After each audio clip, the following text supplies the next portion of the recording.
sangue do Cordeiro. Amém e amém.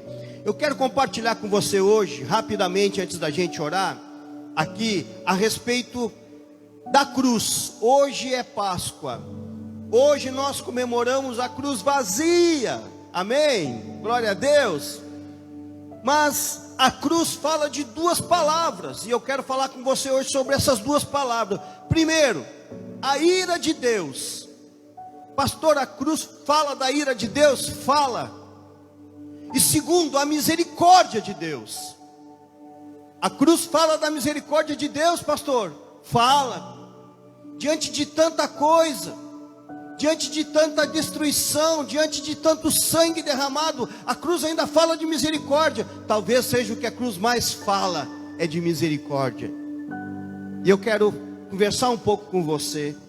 Romanos capítulo 5, versículo 8 ao 9, a Bíblia diz assim, acompanhe comigo na sua Bíblia, na sua casa, você que está aí sentado no seu sofá, tomando seu chimarrão com a sua família, acompanhe comigo, Romanos capítulo 5, versículo 8, mas Deus nos mostrou o quanto nos ama, de que forma? Quando Cristo morreu por nós, quando ainda vivíamos no pecado. E agora que fomos aceitos por Deus, por meio da morte de Cristo na cruz, é mais certo ainda que ficaremos livres por meio dele, do castigo de Deus. Nós éramos inimigos de Deus, versículo 10. Querido, eu e você éramos inimigos de Deus, mas a cruz mudou essa história. Mas ele nos tornou seus amigos por meio da morte do seu filho. E agora que somos amigos de Deus, é mais certo que ainda que seremos salvos pela vida de Cristo. Que maravilha! Esse texto é maravilhoso, eu podia seguir lendo ele aqui, mas esse texto fala da maior prova de misericórdia que houve no mundo, mas talvez também nos fala da ira de Deus. Antes eu quero falar um pouquinho da misericórdia. A cruz é a maior prova da misericórdia de Deus, porque ela fala de um santo que pagou o pecado de muitos pecadores, entre eles eu e você. A misericórdia de Deus é sempre maior, irmão. Deixa eu dizer uma coisa para você, a ira de Deus tem se manifestado nesses dias. Não precisa ser teólogo para descobrir isso, não precisa ser profeta do fogo para revelar. Basta você ser um pouco coerente, você vai ver e entender que a ira de Deus está aí fora. Pessoas estão morrendo, o mundo está virado de cabeça para baixo, os princípios estão ao contrário.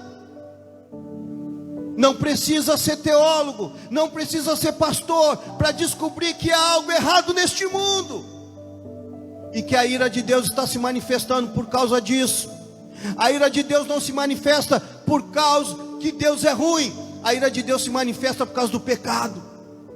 Durante toda a Bíblia você vai ler, você vai perceber que a ira de Deus sempre, o alvo da ira de Deus é o pecado, é a desobediência, é a distância do homem de Deus. Toda vez que o homem andar na sua vida distante de Deus, ele terá uma consequência terrível na sua vida. E isso vem desde os princípios do tempo. Lá em Gênesis, Deus falou para Adão: Adão, se você pecar, certamente você morrerá. Em Romanos capítulo 6, versículo 23, diz que o salário do pecado é a morte. Então, querido, nós não podemos ser cegos com essas coisas. Deus é um Deus de paz, Deus é um Deus magnífico, Deus é um Deus de amor, Deus é um Deus de poder, mas a ira de Deus está contra o pecado.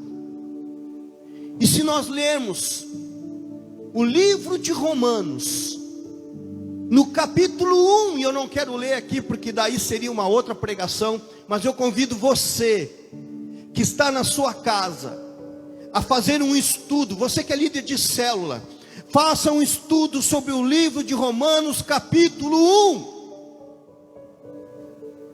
você vai ver um jornal dos dias de hoje. Você vai ver coisas ali que Deus diz que abomina, acontecendo nos dias de hoje. Querido, não há como a ira de Deus não se manifestar se nós não vencermos o pecado, se nós não vencermos aquilo que precisa ser mudado na nossa vida e na nossa sociedade. Por isso que esse é o tempo da igreja se levantar. Esse é o tempo da igreja se levantar em oração. Este é o tempo da igreja se levantar não só em palavras, mas em atitudes. Este é o tempo da igreja poder sair para a rua. Pastor, como assim? Está todo mundo dentro de casa e o senhor vem falar da igreja sair para a rua? Sim, porque antes nós estávamos encerrados dentro das igrejas, mas agora cada casa é uma igreja, cada pessoa é uma igreja. E foi isso que Jesus falou, foi isso que os apóstolos falaram. Vocês agora são o templo do Espírito Santo, querido. Nós não podemos nos reunir, mas você é um pedaço da igreja. Você é um pedaço da igreja do Senhor, caminhando aí na rua, no seu trabalho, no meio da sua casa, na sua família. Você é o templo de Deus, você é o templo do Espírito Santo. Oh, que maravilha! Mas a ira de Deus está aí fora. E como nós vamos combater a ira de Deus? Sendo o vaso de Deus nas ruas, sendo o profeta de Deus nas ruas, sendo o profeta de Deus dentro da sua casa. Meu querido irmão, deixa eu falar algo para os homens hoje. O pai de família que hoje não ora pela sua família, ele nunca mais vai orar na vida. O pai de família que hoje não ora pela sua casa, que não chama a sua família a ter uma comunhão com Deus, ele nunca mais vai fazer isso. Porque este é o tempo da oração, este é o tempo de buscar Deus, esse é o tempo do joelho dobrado, esse é o tempo do clamor, esse é o tempo de chorar. Mas deixa eu dizer algo para você, querido. A Bíblia diz que o choro dura uma noite, mas a alegria vem pela manhã. Está chegando o tempo da alegria. A igreja tem clamado, a igreja tem orado, e nós vamos viver um tempo. Deus me deu uma palavra e eu quero entregar essa palavra para você hoje. Nós vamos viver um tempo de avivamento. Nós vamos viver um tempo que a igreja aqui, meu irmão, isso aqui vai ficar pequeno. As pessoas vão se jogar para dentro das igrejas, não só da Sara Nossa Terra, mas de todas as igrejas. Vai ser poucas igrejas. Nós vamos ter que abrir mais igrejas, porque as pessoas vão procurar a igreja como alguém desesperado busca água quando está com sede. Quando alguém que está desesperado por alguma coisa busca aquilo que precisa, que quer. Esse tempo está chegando, e não está muito longe, e não está muito longe. Agora eu acho incrível, e é uma coincidência, que a pandemia começou praticamente na Páscoa do ano passado. Praticamente nessa época, nós começamos a viver um tempo que nunca antes tínhamos vivido. Lembra? Entramos em quarentena, entramos na quaresma, exatamente todo mundo em casa. Nós pensamos que ia ser 40 dias. Foi 1 mês, 2 meses, 3 meses, 4 meses, 5 meses, 6 meses, 1 ano. Está fazendo 1 ano que Deus mudou a nossa história. Está fazendo 1 ano que Deus mudou aquilo que era normal, e nós vivemos um novo normal. E o que mais me entristece é que tem gente na igreja que está 1 ano dormindo, ainda não acordou, ainda não percebeu que Deus está trazendo algo novo. Querido, aquele tempo já foi. Deus mudou os tempos. O relógio de Deus, o Kairos de Deus mudou. E se você não acordar, você vai ficar para trás. Há algo novo chegando. Há um avivamento, há um despertar. Querido, Deus está entrando nas casas. Nós tivemos avivamentos dentro da nossa casa. Nós tivemos um manifestar de Deus dentro da nossa casa, na nossa sala. Não é mais dentro das igrejas só. Também é. Mas não é mais só dentro de uma igreja. Deus vai fazer uma revolução neste mundo, gente. Por isso que a célula é importante. Se você não vai numa célula, peça para alguém abrir uma célula dentro da tua casa. Nós vamos levar a vida para dentro da tua casa. Nós vamos levar o sopro do Espírito Santo para dentro da tua casa. E a cruz, onde entra a cruz nisso tudo que eu estou falando? A cruz é a sentença de Deus sobre o pecado. A cruz é a misericórdia de Deus, mas também é a sentença de Deus sobre o pecado.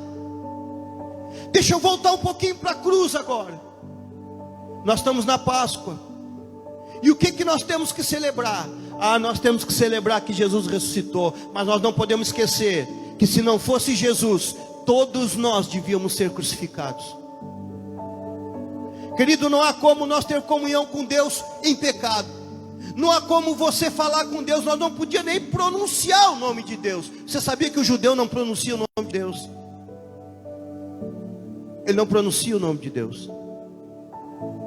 Porque o nome de Deus é tão grande, é tão poderoso, que ele não pronuncia o nome, ele escreve. Mas Jesus na cruz do Calvário mudou essa história, porque ele pagou a nossa dívida. Aquilo que nos separava de Deus desde Adão, aquilo que nos trazia incomodação, aquilo que nos trazia angústia, aquilo que nos fazia escravos, Jesus pagou todo o preço na cruz do Calvário. Jesus pagou o preço por todos os pecadores desde Adão, e pagou o preço por todos os pecadores até o dia de hoje. Que obra redentora, que obra magnífica, que obra tremenda, perfeita, foi a obra de Jesus na cruz do Calvário. E a gente entende por que foi tão perfeita. Porque Jesus não foi um homem normal. Jesus foi o próprio Deus que desceu em carne à terra, encarnado no homem, viveu na terra, sem pecado, homem justo e santo, diz a palavra de Deus. E esse homem justo e santo morreu na cruz como um pecador. Tudo que Jesus sofreu, cada chicotada que Jesus levou, cada cuspe na cara que Jesus levou, cada pisoteada que Jesus levou, cada prego que entrou na sua mão, nos seus pés, cada dor que ele sentiu naquela cruz, ele sentiu justamente porque ele estava no lugar do pecador. A ira de Deus veio sobre Jesus. A ira de Deus, que é contra o pecado, veio toda sobre Jesus na cruz. Entenda isso. Quando Jesus disse: Pai, por que me abandonaste? Jesus estava dizendo assim, porque ele se sentiu seco, igual uma pessoa que não tem Deus. Você conhece alguém que não tem Deus na vida dele? Eu conheço várias pessoas, são secas, vivem fazendo festa, vivem bebendo, vivem usando drogas, porque elas não têm vida. Elas precisam de algo para alegrar a vida delas. Mas quando elas têm um encontro com Jesus, tudo muda na sua vida, porque a alegria vem morar dentro de você. Você não precisa mais de uma bengala, você recebe a vida dentro de você. Quando Jesus disse: Pai, por que me abandonaste nessa cruz? Jesus estava dizendo: eu não tenho Deus, eu estou sozinho. Que dor é essa? Que coisa é essa que eu estou sentindo? Que peso é esse? Jesus sentiu todo o peso da desgraça, todo o peso de alguém que morre sem Deus. Alguns teólogos que dizem que Jesus foi ao inferno, há outros que não, é uma polêmica. Alguns teólogos que dizem, com alguns textos da Bíblia, que Jesus desceu ao inferno e pregou para todas as pessoas que até Jesus estavam no Hades. E claro, Jesus não foi ao inferno propriamente dito, porque o inferno mesmo não foi inaugurado. O inferno será inaugurado por Satanás, pelo anticristo, nos últimos dias, e não está longe. Mas existiu o Hades, que era um lugar de tormento, um lugar onde as almas ficavam lá. E há vários textos na Bíblia que dizem que Jesus pregou para os mortos. Quando que ele fez isso? Do momento da morte da cruz até a ressurreição. E ele fez o que mudou a história. Jesus, quando chegou na frente de toda a hoste demoníaca, ele desceu como um pecador, mas ele subiu como rei, porque o inferno não pode deter um santo no inferno. Um homem que não teve pecado, um homem que foi justo, ele tinha o direito de não estar ali. E ele toma as chaves da morte da mão do diabo, e ele vence a morte, e ele diz: onde está a morte, a tua vitória? E Jesus vence a morte, e Jesus ressuscita ao terceiro dia, e sobe aos céus, e se torna o Rei dos Reis, o Senhor dos Senhores. E hoje nós podemos entender a cruz como a misericórdia de Deus, mas a cruz também foi onde Deus despejou toda a sua ira contra o pecado, em cima do seu Filho Jesus, para que não precisasse despedaçar e despejar essa ira em cima de mim, em cima de você. Você tem que ser grato a Jesus. Nós temos que ser grato a Jesus. Tudo que Jesus fez foi como um pai. Tudo que Deus fez na pessoa de Jesus foi como um pai que vai a um juiz e diz para o juiz: eu quero pagar a dívida do meu filho. Não, mas o seu filho deve 100 mil reais, é muita dívida. E o pai puxa 100 mil reais do bolso e diz: está aqui, seu juiz, eu pago toda a dívida do meu filho, está pago, não tem mais nada, eu quero levar ele. E quando ele está saindo na porta do tribunal, aparece outra pessoa e diz: mas o seu filho me deve mais 100 mil. E o pai puxa mais 100 mil e diz: está aqui, eu pago mais 100 mil. E o pai grita: tem alguém que ainda precisa que o meu filho pague alguma coisa? Eu vou pagar agora, para que não haja dívida nenhuma. E aí chega alguém e diz: mas o seu filho fez algo muito grave, e eu preciso da vida do seu filho, porque o seu filho fez algo grave. Então agora eu não quero dinheiro, eu quero a vida do seu filho. E o pai diz para aquele homem: leve eu. Leve eu. Meu filho é novo, tem muito para aprender. Ele errou, mas ele vai aprender. Eu já sou velho. Leve eu. Se você precisa de uma vida para pagar tudo que ele fez, leve eu e deixe o meu filho viver. Você está entendendo? Você está entendendo o que Deus fez por nós, queridos? Ele tomou o nosso lugar. Ele se fez pecador, não só se fez pecador, mas ele sofreu, ele ficou debaixo da ira de Deus. A obra da cruz é a manifestação da ira, mas é a manifestação da misericórdia. Porque hoje eu e você podemos andar com Deus pela misericórdia de Deus, que olha para Jesus e não olha para os meus pecados, nem para os seus pecados. Isso é Páscoa. Páscoa é você entender o sacrifício que Jesus fez, e também entender que hoje Ele está vivo, que Ele foi o Cordeiro de Deus que tirou o pecado do mundo.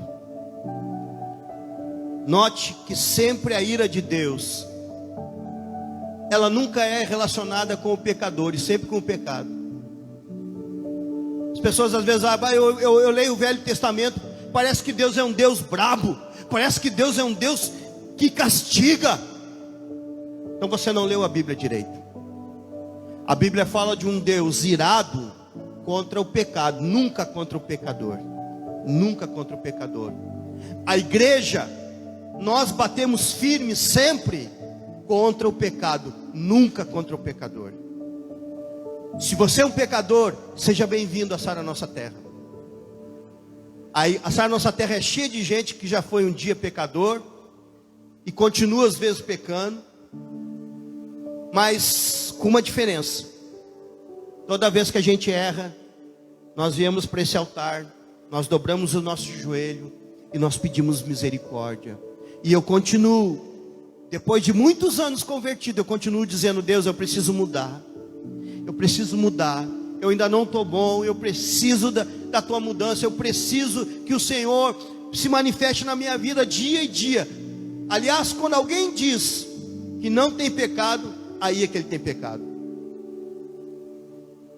Então, se você é um pecador, você se sente uma pessoa que está longe de Deus, querido, seja bem-vindo.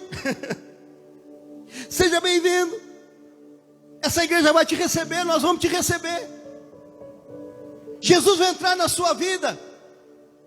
Jesus vai entrar no seu coração. A cruz fala de um santo que pagou e tomou o lugar daqueles que não eram santos, daqueles que eram impuros. Isaías 25:8 diz: estragado foi a morte pela vitória. Oséias 13:14 diz: onde está, ó morte, a tua vitória? O povo do Egito, querido, colocou sangue nos umbrais da porta, quando Moisés disse para o faraó que o espírito da morte ia chegar naquele lugar. E quem obedeceu, e quem cumpriu isso, o espírito da morte, quando chegou, viu o sangue. O espírito da morte entendeu que já havia morrido alguém naquela casa, que tinha sido o cordeiro que as pessoas tinham matado. Cada família judaica, cada família israelita tinha matado um cordeiro por ordem de Moisés. Ó, matem esse cordeiro e peguem o sangue desse cordeiro e põem na porta. Quando o espírito da morte chegar, ele vai entender o quê? Alguém já morreu nessa família, eu não preciso mais levar ninguém. Quando o diabo chega para fazer alguma coisa na sua vida, entenda isso, vou encerrar aqui. Quando o diabo chega para trazer alguma maldição para a tua família, mas se você tem Jesus na sua vida, se você entregou Jesus, o seu coração, a tua casa e a tua vida, o espírito da morte olha aquele sangue e ele diz: há 2000 anos alguém já morreu por essa família. Eu não vou mais entrar aqui. Eu não posso mais entrar aqui. Já foi pago o preço. Já pagaram o preço. O preço já foi pago. Você não precisa sofrer mais. Jesus já pagou o preço pelo seu sofrimento. Jesus já pagou o preço pelas suas dores. Nós vamos orar agora. Nós vamos orar. E nós vamos orar contra toda dor, toda enfermidade, todo mal. Nessa Páscoa nós vamos declarar que Jesus vai nascer na sua vida, na sua casa, na sua família. Convide outro, Jesus, diga: Jesus, entra na minha casa, Senhor. Entra na minha vida, não como uma religião, mas entra na minha vida como um Deus entrando e mudando a minha história. Vem habitar dentro de mim. Eu vou pedir para a Jaque fazer uma oração agora de entrega. E eu quero que você entregue sua vida para Jesus, para que você possa usufruir desta obra da cruz, desde a primeira Páscoa. Eu quero que você faça isso agora. Se você está em casa, eu sei que em casa às vezes a gente fica com vergonha de ajoelhar. Tem alguém perto, tem a família, tem o filho. Mas querido, põe a mão no teu coração, fecha os seus olhos, quietinho, te concentra e faça com todo o seu coração essa oração. Você que fizer essa oração pela primeira vez, você vai botar o teu nome nos comentários e nós vamos entrar em contato com você. Amém. Então, com a mão em seu coração, Repita assim comigo: Senhor Jesus, nesta noite eu entrego a minha vida nas tuas mãos.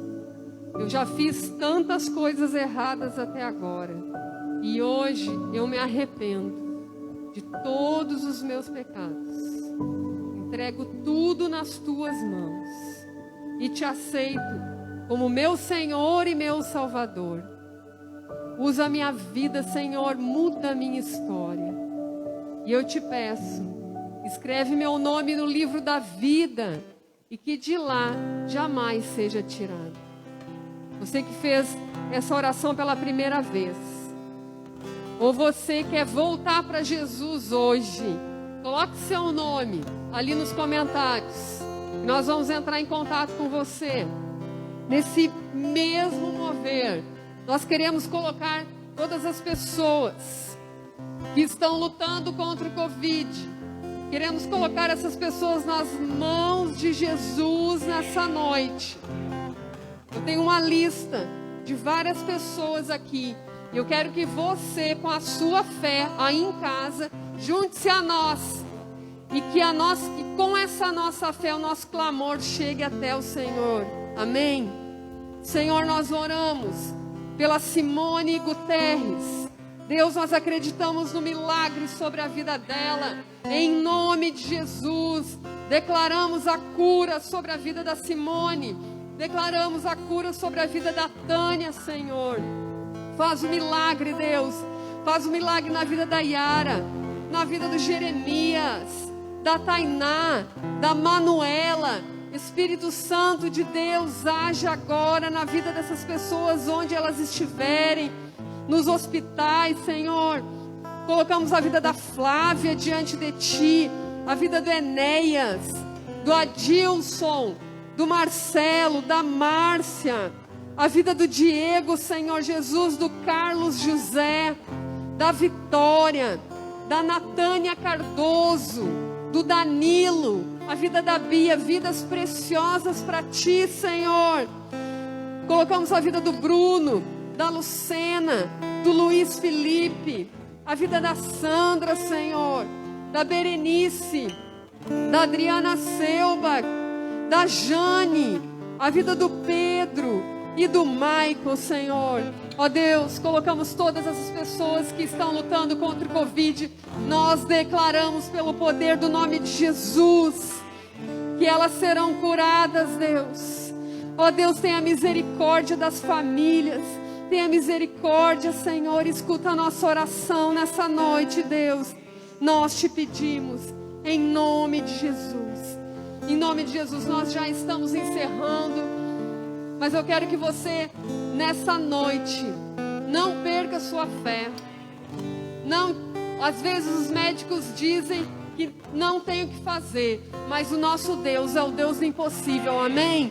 E nós precisamos acreditar e não desanimar, em nome de Jesus.